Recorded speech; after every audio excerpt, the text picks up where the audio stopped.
Hello అండి, అందరికీ నమస్కారం. అందరూ ఎలా ఉన్నారు? బాగున్నారా? So welcome to my channel simple life blogs. So ఈ రోజు అయితే మరొక కొత్త ఇంట్రెస్టింగ్ స్టోరీ అయితే నేను ముందుకు వచ్చేసాను. సో స్టోరీలోకి వెళ్లే ముందు నాదొక స్మాల్ రిక్వెస్ట్. సో ఎవరైతే కనుక మన ఛానల్లో ఉన్నటువంటి వీడియోస్ని చూస్తున్నారో, ఫాలో అవుతున్నారో, సో అందులో 80% పీపుల్ సబ్స్క్రైబ్ చేసుకోకుండానే చూస్తున్నారు. సో దయచేసి ఛానల్ని సబ్స్క్రైబ్ చేసుకోండి. అలాగే మనం పెట్టేటువంటి వీడియోస్లో కంటెంట్ కనుక మీకు నచ్చితే తప్పకుండా వీడియోని లైక్ చేయడం మాత్రం మర్చిపోవద్దు. Thank you. లేట్ టుడేస్ వీడియోకి వెళ్ళిపోదామా? పూర్వం కశ్యప మహర్షికి ఉన్నటువంటి భార్యల గురించి మనం ఇంతకుముందు ప్రీవియస్ వీడియోస్లో చూసుకున్నాం కదా. అదితికేమో దేవతలు జన్మించారు, అలాగే దితికేమో దైత్యులు, దానుకేమో దానవులు. ఇట్లా ఆయనకున్నటువంటి భార్యలు అందరికీ కూడా ఒక్కొక్క జాతికి సంబంధించినటువంటి వారందరూ జన్మిస్తూ వచ్చారనమాట. అయితే ఒకానొక నాడు అదితి దిగాలుగా ఉందన్నమాట. ఆవిడ దేని గురించో రోధిస్తూ ఉంది. ఆవిడ యొక్క కన్నీటికి ఇంకా అసలు దానికి ఎండ లేదేమో అన్నట్టుగా ఉందన్నమాట. ఒక సముద్రం కనుక మన కళ్ళల్లో ఉంటే, అంటే ఆవిడ అంత రోధిస్తుంది అన్నట్టుగా సముద్రంతో అయితే పోల్చారనమాట ఆవిడ యొక్క కన్నీటి దారిని. అయితే ఆవిడ అలా కొన్నాళ్ళ పాటు అలా రోధిస్తూ ఉంది. ఇంకా తిండి తిప్పలు కూడా మానేసింది అనమాట. ఏమి తినట్లేదు, అలాగే నేల మీద పడుకుంటోంది. అలాగే ఇదంతా ఎందుకు జరుగుతుందంటే, తన పుత్రులు అయినటువంటి దేవతలందరూ కూడా స్వర్గం నుంచి బయటకు పంపించేయబడ్డారు. ఎందుకంటే మరో పక్క రాక్షసులందరికీ కూడా బలి రాజు అయ్యాడనమాట. అయితే ఆయన ఎప్పుడైతే రాజు అయ్యాడో, ఈ రాక్షసులందరూ కూడా ఏం చేశారంటే స్వర్గం మీదకు దండెత్తి వెళ్ళి అక్కడ ఉన్నటువంటి దేవతలందరినీ, ఇంద్రునితో సహా అందరినీ కూడా ఓడించి అక్కడి నుంచి అయితే బయటికి పంపించేశాడు. సో ఇక్కడ దేవతలకి ఇంకా ఎక్కడ ఉండాలో తెలియట్లేదు. వారు ఎక్కడైనా చోటు దొరికితే అక్కడ నిద్రపోతున్నారు, అలాగే ఏ దొరికితే తింటున్నారనమాట. అయితే వాళ్ళ యొక్క మొహంలో ఎటువంటి చిరునవ్వు లేదు. అలాగే వారి తల్లి అయినటువంటి అదితి కూడా అదేవిధంగా ఆవిడ ముఖంలో ఎటువంటి చిరునవ్వు లేదు. అలాగే పుత్రుల యొక్క బాధను చూసి ఆవిడ కూడా దానికి ఉన్నటువంటి కంఫర్ట్స్ అన్నింటినీ కూడా వదిలేసి ఒక దుఃఖంతో జీవిస్తూ ఉందన్నమాట. అయితే ఇట్లా భార్యను గమనిస్తున్నటువంటి కశ్యపుని ఒక రోజు అడిగాడు, అసలు నువ్వు ఎందుకు బాధపడుతున్నావు, దేని గురించి నువ్వు ఇదంతా కూడా ఇంత చింతించాల్సిన అవసరం ఏమిటి అని అడిగితే అప్పుడు చెప్పిందనమాట, నా పుత్రులకే సంతోషం లేనప్పుడు నేను ఏ విధంగా ఆనందించగలను, అందుకని నా యొక్క దుఃఖానికి అంతు లేకుండా పోయింది. నా పుత్రుని ఎలాగైనా సరే వాళ్ళని తిరిగి వాళ్ళ యొక్క పూర్వ వైభవాన్ని నేను తీసుకురావాలి, దానికి నేను ఏం చేయాలో నాకు అర్థం కావట్లేదు అని అందనమాట.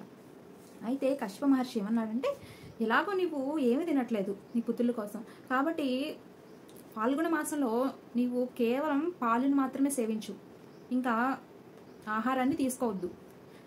నీ యొక్క ధ్యాస అంటే నీ యొక్క జ్ఞానేంద్రియాలు, అలాగే నువ్వు తపస్సు చెయ్యి, ధ్యానించు. కేవలం నీ నోట్లో నుంచి శ్రీ మహావిష్ణువు యొక్క నామం మాత్రమే రావాలి. ఆయన నామాన్ని జపిస్తూ నీవు తపస్సును అయితే చెయ్యి. పాల్గొన మాసంలో కేవలం పాలను మాత్రమే సేవించు అని చెప్పి కశ్యపుని అయితే చెప్పారనమాట. అయితే ఇక అదితి అయితే తపస్సును మొదలుపెట్టింది. ఆవిడ ఎంత కఠోరంగా తపస్సు చేసిందంటే, పూర్వం మనం దితి గురించి చూసాం. వారి పుత్రుల్ని రక్షించుకోవడం కోసం, అలాగే ఇంద్రుని వధించడం కోసం ఆవిడ, ఎందుకంటే తన పుత్రులు చాలా మంది కూడా దేవతల చేత చంపబడ్డారు కదా, కాబట్టి ఇంద్రుడిని ఎలాగైనా సరే వధించాలని దాంతో ఆవిడ కూడా కఠోరమైన తపస్సు చేసింది. సో ఇక్కడ కూడా అంతే. ఇక్కడ కూడా అదితి శ్రీ మహావిష్ణువు కోసం, ఆయన్ని ప్రసన్నం చేసుకోవడం కోసం తపస్సు అయితే చేస్తూ ఉందన్నమాట. ఆవిడ కఠోర తపస్సు ప్రసన్నులైనటువంటి శ్రీ మహావిష్ణువు ఆవిడ ఎదురైతే నిలబడి ఉన్నారన్నమాట, అక్కడ ప్రత్యక్షమయ్యారు. అయితే ఆయన యొక్క ప్రెజెన్స్ అనేది ఎలా ఉంది అంటే, ఒక బ్లూ షేడ్ అనేది, సెలెస్టియల్ బ్లూ షేడ్ అనేది అక్కడ ఫామ్ అయింది. అయితే ఆవిడ కళ్ళు తెరిచి చూసేటప్పటికి శ్రీ మహావిష్ణువు దర్శనం అయితే ఆవిడ కలిగిందనమాట. అయితే ఆవిడ మనసులో ఏముంది, దేని గురించి ఆవిడ తపస్సు చేస్తుంది అనేది శ్రీ మహావిష్ణువుకి అర్థం చేసుకొని, నీవు ఏదైతే అనుకుంటున్నావో నేను కూడా అదే చేయాలి అనుకుంటున్నానని చెప్తున్నారనమాట. అయితే అలా చెప్తూ బలి గురించి చెప్తున్నారు. ఇక్కడ బలియే కదా ఇప్పుడు అసురులందరికీ కూడా రాజుగా ఉన్నది. సో ఆయన యొక్క ఎప్పుడైతే బలి రాజు అయ్యాడో అప్పుడు వెంటనే వాళ్ళు ఏం చేశారంటే స్వర్గలోకం మీద దాడి చేశారనమాట. దాడి చేసి అక్కడికి దండెత్తి వెళ్ళి దేవతలందరినీ కూడా ఓడించి యుద్ధంలో స్వర్గలోకాన్ని అయితే వాళ్ళ ఆధీనంలోకి తెచ్చుకున్నారు. దేవతలందరినీ కూడా బయటకు తరిమేశారనమాట. అయితే ఇక్కడ బలి వారందరికీ రాజు కదా. ఇక్కడ బలి ఏంటంటే ఆయన చాలా ఉదార స్వభావం కలవాడనమాట. ఎవరైనా బలి దగ్గరికి ఏదైనా కావాలని వెళ్తే వాళ్ళైతే ఉత్తి చేతులతో పంపించారు వాళ్ళని.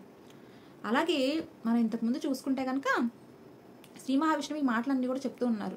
క్షీరసాగర మదనంలో అక్కడ సముద్రాన్ని చిలకడం కోసం రాక్షసులందరినీ కూడా ఒప్పించింది బలినే.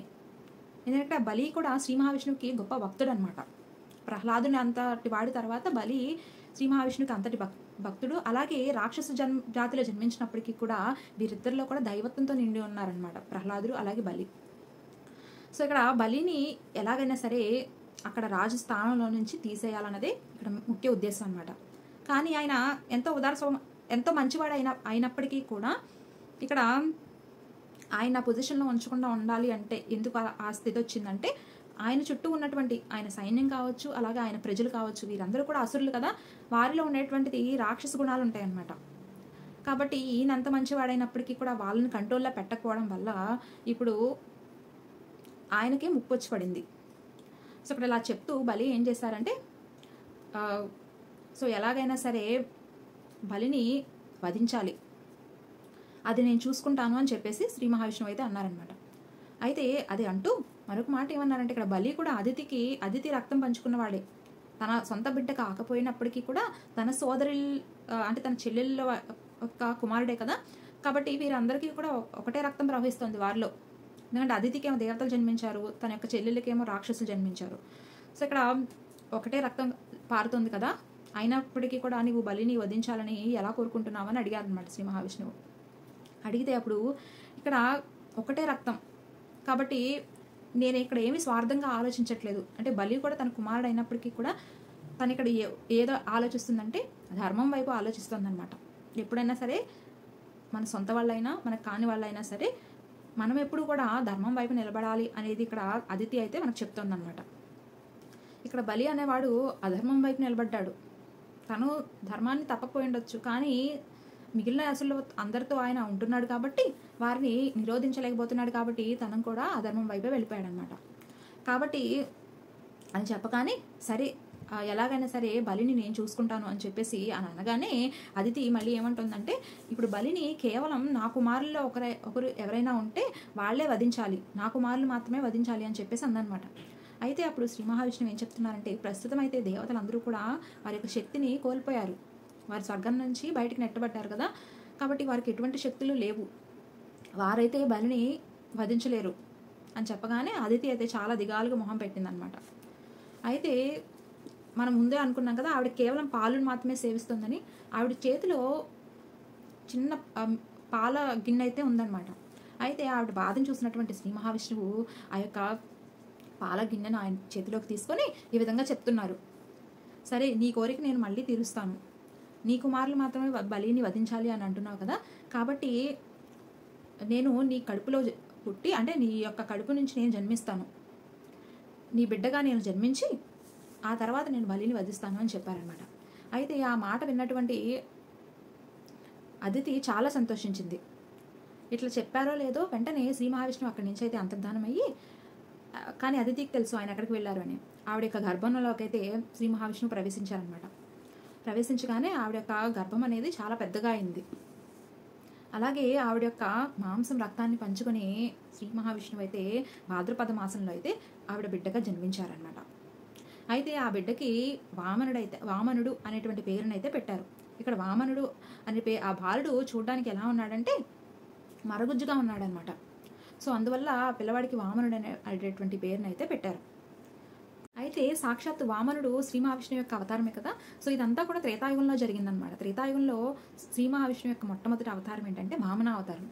సో అక్కడ ఆయన జన్మించగానే అక్కడ ఉన్నటువంటి వృక్షాలన్నీ కూడా ఆయన మీద అయితే వాటి యొక్క పూలను అయితే పడేలాగా చేశాయి. అలాగే ఆ పూలు పసుపు రంగులో ఉన్నాయన్నమాట. అలాగే అప్పుడు దేవతలందరూ కూడా చాలా సంతోషించారు, మళ్ళీ శ్రీ మహావిష్ణువు భూమి మీద అవతారం తీసుకున్నారని. సో ఇక్కడ బ్రహ్మదేవుడేమో ఆయన యొక్క రాగి పాత్రను అయితే వామనుడికి ఇచ్చారనమాట. అలాగే శివుడేమో తన యొక్క రుద్రాక్షమాలను ఇచ్చారు. అలాగే బృహస్పతి ఏమో తన యొక్క మన బ్రాహ్మణులు వేసుకుంటారు కదా జంజం, సో అటువంటి ఈ యొక్క దారాన్ని అయితే ఆయనకి ఇచ్చారనమాట.